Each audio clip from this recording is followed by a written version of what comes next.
Բանակի օրվա առիթով այսօր խոսելու ենք ռազմական վերլուծաբան Հրաչյա Պետրոսյանցի հետ, շնորհակալություն հրավերը ընդունելու համար։ Բանակի օրը դիմավորում ենք մի իրողությամբ, երբ Հայաստանը 2026 թվականի սկզբին Global Firepower վարկանիշում զբաղեցնում է 101-րդ տեղը 145 երկրի շարքում։ Ինչ է սա իրականում ասում մեր բանակի մասին։ Սա ըստ էության վիճակ է, թե սխալ ընկալվող վիճակագրություն միգուցե։ Նախ շնորհակալություն հրավերի համար եւ ես շնորհավորում եմ ողջ հայ ժողովրդին այս օրի կապակցությամբ, որովհետեւ սա ամբողջ ազգի տոնն է։ Եվ ինչ վերադառնանք տվյալ վարկանիշին, տվյալ վարկանիշները իրենք բավական սուբյեկտիվ են։ Առաջին հերթին, որովհետեւ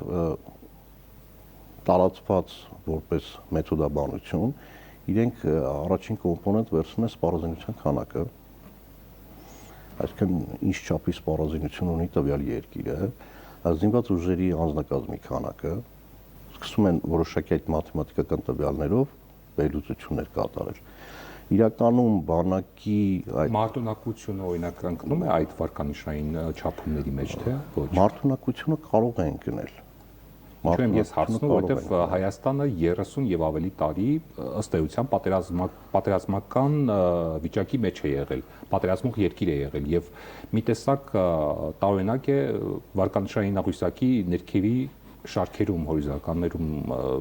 այստեղ 101-րդ տեղը ըստ էության պատերազմող երկրի համար մի տեսակ պատվաբեր չէ, կարծում եմ։ Սա իմ ընկալումն է, միգուցե եւ սխալվում եմ։ Չէ, լիարժեք դուք ճիշտ ընկալում ունեք, բայց մենք պետք է նաեւ հիշենք, որ տվյալ մարտունակության հաշվարկման ժամանակ հաշվի առնվում վերջին տարիներին ունեցած մարտական գործողությունների որոշակի արդյունքները, եւ այդ արդյունքներով մենք ունենք ցավալի իրականություն, մենք պարտվել ենք պատերազմում, եւ այդ պատերազմի ժամանակ հենց մեր գործողությունները ռազմական դա էապես ազդում է մեր վարկանիշային որոշակի աղյուսակներում գտնվելու մեր տեղի կոնկրետ դիրքի մասին։ Իրականում, որպիսի զինված ուժերի հստակ դասակարգում կատարվի, վերցում է քանակական եւ որակական ցուցանիշներ։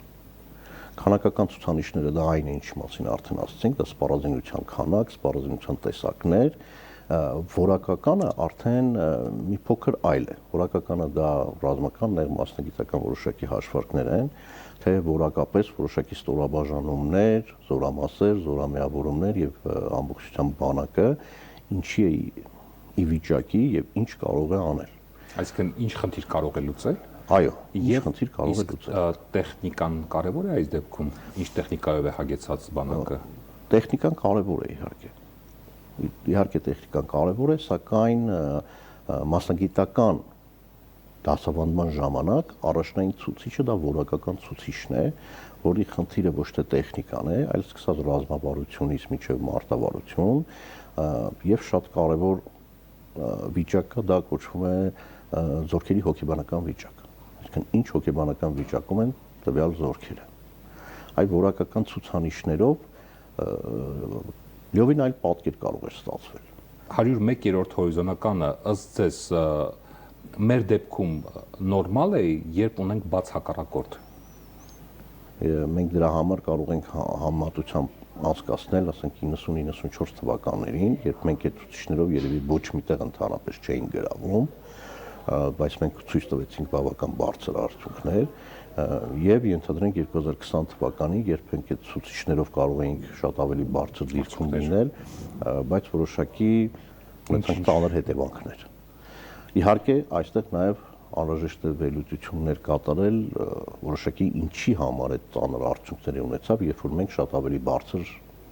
դիրք ունեինք։ Երբ դուք վեր եք լուծում, ինչ եք եզրահանգում։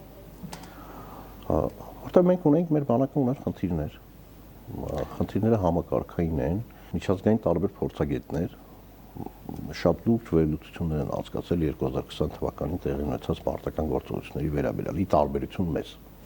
Ես այդպես եմ կարծում ամենայն դեպս, եւ նշվում է մի քանի խնդիր։ Առաջին խնդիրը մենք պարտվել ենք տեղեկատվական դաշտում։ Այսինքն հայկական կողմը ընդհանրապես պատրաստ չէր տեղեկատվական հակաճնշման։ կոնկրետ բանակին վերաբերվող մասով բանակի կառավարման համակարգը։ Նույնիսկ վերում է համեմատություն, որ այս պատերազմը ցույց տվեց, որ հետ խորհրդային, որը իրենից ներկայացնում է խորհրդային բանակի կառավարման մոդել։ Ժամանակակից Հայաստանի Հանրապետության զինված ուժերի կառավարման համակարգը ինքը դեռևս շարունակում է մնալ այդ խորհրդային բանակի կառավարման մոդելի մեջ։ Այսօր էլ։ Այսօր էլ կարող է վերևում, այսինքն գլխավոր շտաբ, պաշտպանության նախարարությունում փոփոխություններ կան, բայց հողի վրա, այսինքն հողի վրա մարտական գործողություններ իրականացնող անձնակազմում դեռևս այսօր էլ շարունակվում է գործել խորհրդային մոդելը։ Եվ ըստ փորձագիտական կարծիքի 2020 թվականը ոչ թե հայերի եւ ադրբեջանցիների միջև պատերազմ էր, այլ խորհրդային ռազմական կառավարման մոդելի եւ արևմտյան ռազմական կառավարման մոդելի հակամարտություններ, ըստ որի նույնիսկ ես մի ռուս փորձագետի կարծիք կարդացի, որ ինքը ասում է, տեսեք, նույնիսկ այդ իրավիճակում, երբ հայերը դատապարտված էին, իրենք կարողացան 44 օր շարունակ դիմադրություն ցույց տալ, որը ըստ երևույթին, ըստ որոշակի մաթեմատիկական ցուցիչների չպետք է այդքան երկար տևեր։ Հայաստանը տարիներ շարունակ ՆԱՏՕ-ի զորավարժանքների մասնակցել է, ներկայություն է ունեցել նաև Կոսովոյում եւ այլ երկրներում, Ադրբեջանը նույնպես։ Ինչպես ստացվեց, որ մեր բանակի մոդելը շատ ավելի խորհրդային մնաց, քան ադրբեջանական բանակի։ Գիտեք, ոչ թե շատ ավելի խորհրդային, այլ նույնիսկ ես կարող եմ ձեզ հղում տալ բաց աղբյուրներից, բացում ենք ներքին ծառայության, Հայաստանի Հանրապետության զինված ուժերի ներքին ծառայության կանոնագիրքը, որը որպես օրենք տեղադրված է բացարձակներում, ինքը զորամասերի կառավարման հիմնական իրավական փաստաթուղթն է։ Եվ վերցնում ենք խորհրդային միության զինված ուժերի ներքին ծառայության կանոնագիրքը համեմատում ենք։ Կտեսնեք, որ ոչինչ փոխված չէ։ Ունդեղ համված է կոմունիստական կուսակցություն գաղափարելը եւ այլն եւ այլն։ Մնացածը էապես ինքը շարունակում է մնալ նույնը։ Էապես շարունակում է մնալ նույնը այն բոլոր նորմացույցները,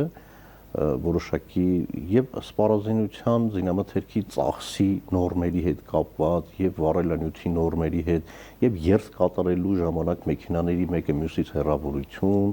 արագություն եւ դրանք բոլորը 70-ական թվականների խորհրդային նորմացույցներն են, որը հնացած է, վաղուց հնացած է, որը շատ վաղուց հնացած է։ Իսկ ինչու՞ չի փոխվում։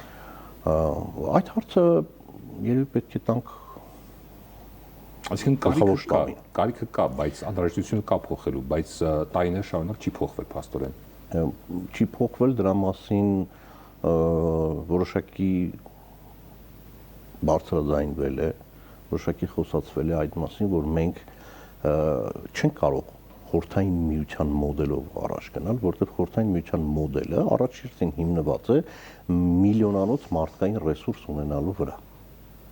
Մենք չունենք այդ ռեսուրսը, հետևաբար հենց միայն եթե նույնիսկ մնացած պատճառները չնայենք, հենց միայն այն, որ մենք չունենք մարդկային այդ ռեսուրսը, մենք այդ մոդելով չենք կարող շարժվել։ Հիմա հակառակը ասեմ ամերիկյան մոդելի մասին։ Ամերիկյան մոդելն էլ հիմնված է միլիարդավոր դոլարներ ունենալու վրա։ Հետևաբար այդ մոդելը նույնպես չի կարող մերը լինել։ Ինտեգրելը սխալ է ամեն դեպքում։ Միանշանակ ես մշտապես ասել եմ, որ այդ պատճենահանում եւ տեղադրումը ինքը սխալ է։ Սխալ էր խորհրդային միությանը պատճենել եւ մեր բանակում կիրառելը, իսկ այ վերջին ժամանակներում, որ արդեն դեպի արևմուտք գնում են, հիմա էլ ամերիկյան որոշակի նույնությամբ պատճենում տեղադրում են, բայց ինքը չի աշխատելու։ Պետությունը բարբերաբար հայտարարում է, որ Հայաստանը փորձում է ամրապնդել իր պաշտպանունակությունը եւ ըստ այդմ ներկրում է զենքեր, որոնք պաշտպանիչ նշանակություն ունեն։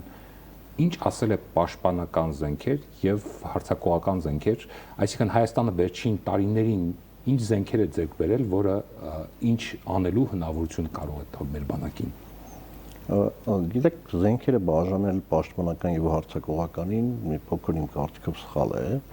որտեղ ցանկացած զենք եւ սպառազինություն օգտագործվում է ինչպես արձակողական պատերազմում, այնպես էլ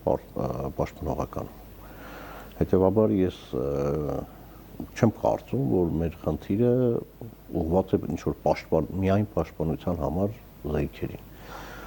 Այլ բան է, թե դու զենքը երբ որ գնում ես, պետության ռազմավարական որոշակի պլանավորմամբ դու այդ զենքը ինչի համար ես ցանկանում օգտագործել, ցանկանում ես պաշտպանության համար օգտագործել, թե նաև հարձակողական գործողությունների համար օգտագործել։ Դրանով է միայն բացարձակապես բաժանվում, այդ զենքը պաշտպանողական է, թե զենքը հարձակողական։ Այսօրվա Հայաստանը, այսօրվա մեր բանակը ինչ զենքեր ունի, եթե տեղյակ եք, եւ արդյոք դա հնարավորություն է տալիս մեզ լիարժեք պաշտպանել հանրապետության սահմանները։ Ես միշտ գտել եմ, որ զենքերի արկայությունը եւ զենքի որակային ցուցանիշները իրենք առաջնային տեղ չեն գրավում քո մարտունակության վրա։ Առաջնային ցուցանիշը իմ կարծիքով միշտ եղել է դա զորքի հոգեբանական վիճակը։ Հոգեբանորեն այդ քու զինված ուժերը պատրաստ են, թե պատրաստ չեն։ Իրենք ցանկանում են հաղթել, թե չեն ցանկանում հաղթել։ Այսինքն եթե կա այդ ցանկությունը, դրանից ելնելով է չենք կարող, ինչքան էլ որ մեր մարտունակությունը բարձր լինի, ռազմական հոգեբանությունը, ժամանակակից զենքերի դեմ չենք կարող համաձայն կամ նիզակներով։ Համաձայն եմ դες հետ, սակայն խոսքը չի գնում շատ այդ քարիդարին հետ գնանք, այլ անկախ ամեն ինչից։ Նո վերցնենք տանկերը, եթե համեմատենք։ Տանկերը ենթադրենք մենք ունենք T-72 տանկեր, մեր թշնամին էլ ունի T-72-ներ, հա ունի T-90-ներ նաև, երկու բրիգադ, բայց T-90-ը ինքը էական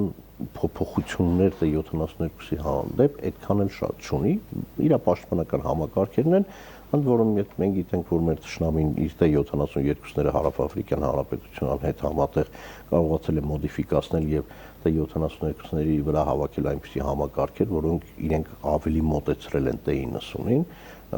մենք տեսնում ենք, որ էապես նոր տանկեր մեր թշնամին էլ չունի։ Խնդիրը դրանց կիրառումն է։